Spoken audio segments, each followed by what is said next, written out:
Hello, I'm Sable Schultz. She, her pronouns. I'm the manager of transgender services at the Center on Colfax in Denver, Colorado. Thank you for being with us today for this Transgender Day of Remembrance.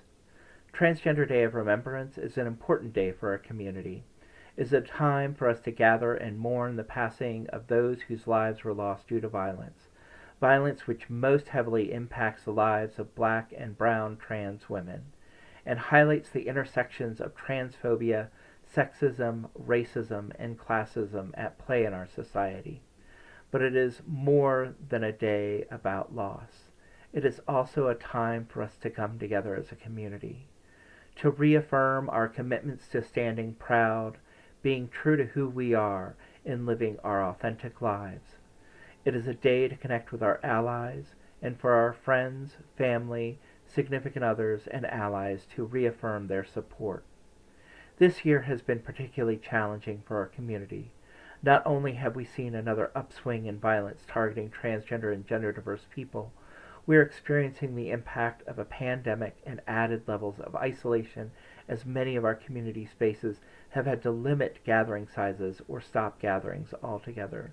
This is why the Denver Transgender Day of Remembrance Planning Committee knew it was important to find a way to recognize and honor this day. We hope this event respects and honors all those impacted by anti-trans violence, individuals and communities. Remember, you are not alone, even in the middle of a pandemic.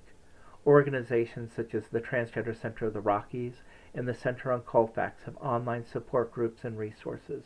Plume, one of our event's sponsors, provides online healthcare services specifically catering to the needs of transgender and gender diverse community members. And telehealth is becoming far more common with behavioral and physical health care providers. You are not alone, and you are strong and resilient, and you are appreciated and cherished. Now I want each of you to take a moment to respond and chat. From our trans people and gender diverse people, what are the things which help you feel empowered and strong in this struggle? And what do you need from our allies? And from our significant others, friends, families, and allies, what are you going to do in the year to address transphobia and empower our transgender and gender diverse community members, especially our black and brown community members, to be their authentic selves? Thank you all for being here, and thank you to all of the planning committee members who made this possible, with a special thanks to Andrew Miller, Kashmir Jumper, Julia Condolora, Lars Hagen, and Maya Rothland. If you are interested in being part of next year's planning committee, please reach out to any of us, and remember, you are not alone.